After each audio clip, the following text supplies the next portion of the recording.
Le SISMA, donc, qui regroupe 200 entreprises à peu près, spécialisées dans différents secteurs d'activité, que sont le matériel, les biens d'équipement pour le bâtiment et les travaux publics, la manutention et la sidérurgie. L'ensemble des entreprises ont réalisé en 2011 un chiffre d'affaires en production légèrement supérieur à 7 milliards d'euros, ce qui représente une progression de plus de 30% par rapport à 2010.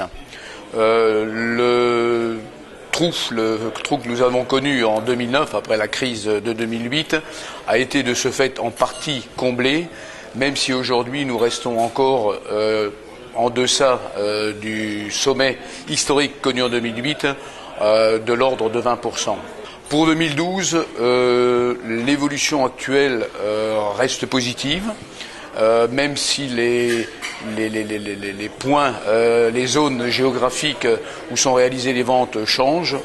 L'Europe est évidemment, tout le monde sans doute, un peu en retrait, tout au moins sur les pays d'Europe du Sud.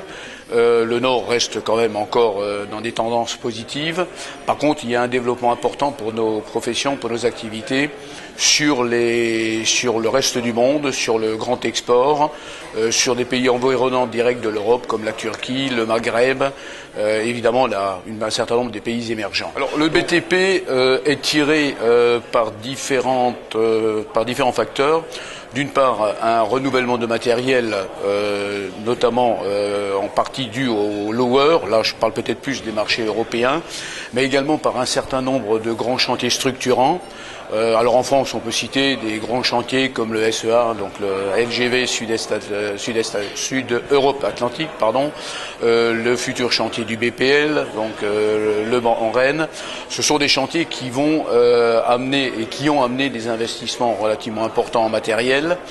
Donc globalement, les tendances pour les matériels, les biens d'équipement, bâtiments, travaux publics devraient se situer de l'ordre de plus 5 à plus 10% selon les spécificités, qu'il s'agisse de pelles hydrauliques ou d'engins plus spécifiquement tombereaux ou autres.